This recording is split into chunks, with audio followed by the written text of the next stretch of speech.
In this video, we will solve example number 5 of chapter 5 in equilibrium of rigid bodies in 3D. So here, the first step is to look if we have a proper coordinate system, and we do, right? This is our x-axis, y-axis, and z-axis.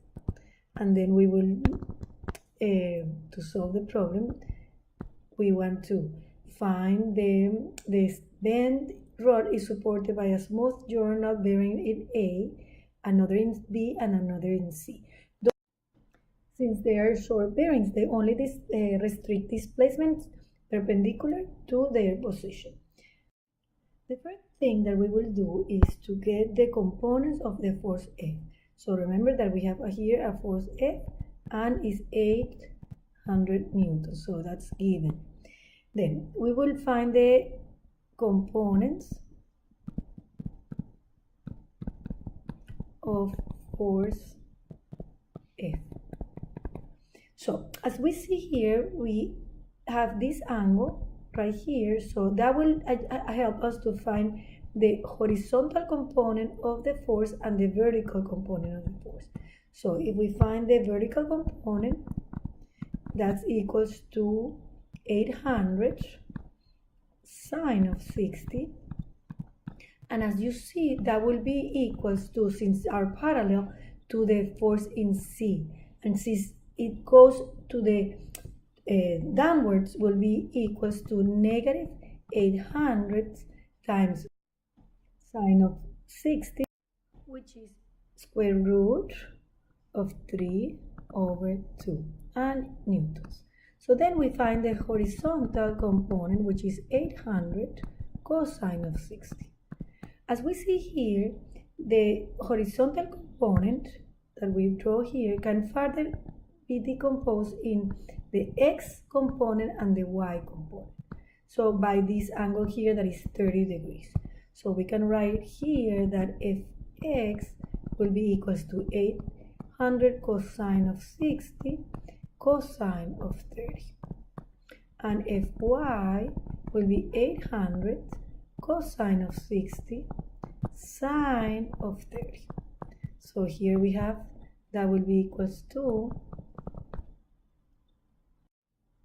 800 cosine of 60 times sine of 30, cosine of 30.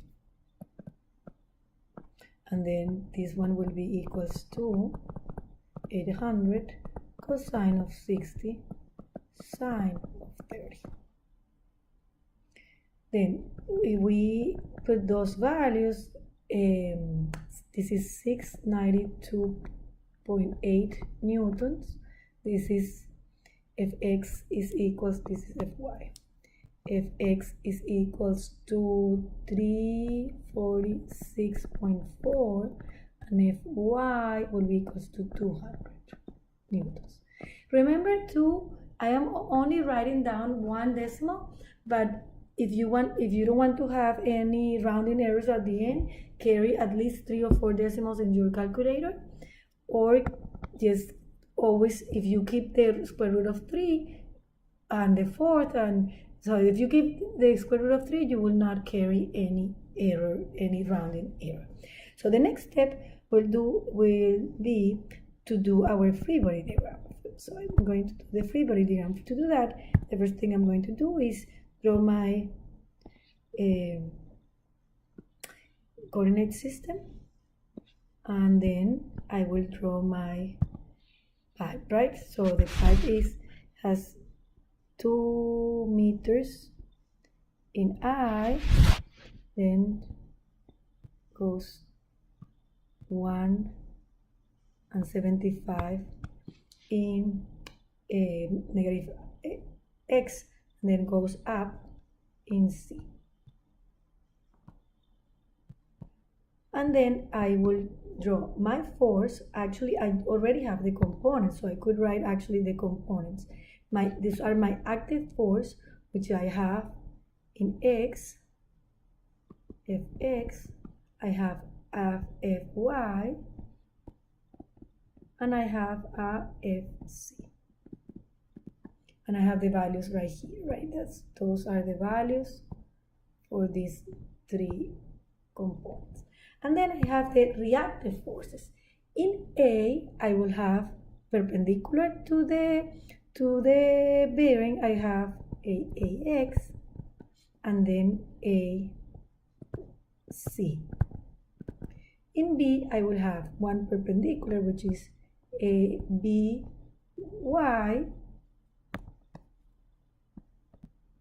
and BC. And in C, I have again perpendicular, I have CX and C, make a perpendicular, CY. So this is my free body diagram, and I could actually add the length of, so I have 2 meters, and here I have 1 meter, and here I have 0.75, and here I have 2. So now the next step will be to apply my equations of equilibrium. So this is the next step, is equation of equilibrium. As you know, I will do forces in x equals to 0, forces as a vector equals to 0, and moments respect to a point, right? All the moments respect to a specific point. We can name this point 0 equals to 0, or make mx as an axis, my and mc equals to 0. So let's start by the equations of equilibrium in the forces. So we have all forces in x. What forces in x will we have? We have our forces.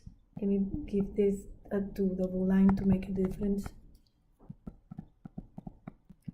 So that will be fx, which is this one right here, and it's positive 346.4, and then I have plus ax plus cx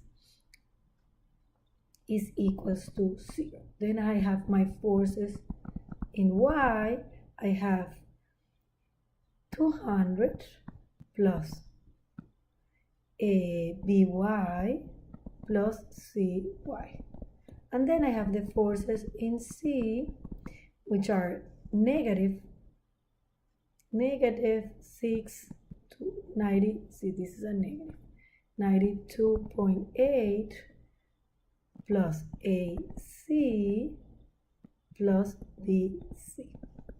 So here I have 3 equations, but I have 6 unknowns. So I definitely have to calculate, the other equations, which are the moment equations. So let me get the moment respect to axis x. So which forces do moment respect to axis x? This is my axis. So forces B, C, and BY cross the axis, so they don't produce any moment. CX do not produce any moment because it's parallel, and AX is parallel as well. So the forces that produce moment are AC, which is 2 times AC, and this is a negative moment.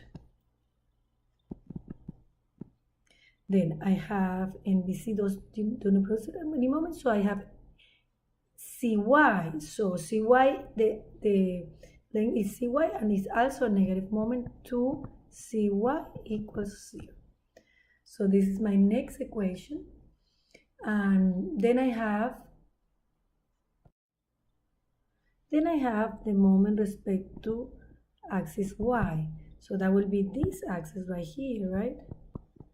So as we see, the reactions in bearing A do not make any moment because there's no distance to the axis, and BY and CY are parallel to the axis. So I have only BC, which the distance is 1, so I have 1 times BC, and then I have the CX, which is 2, and it's also positive, so I have plus 2 times CX equals 0.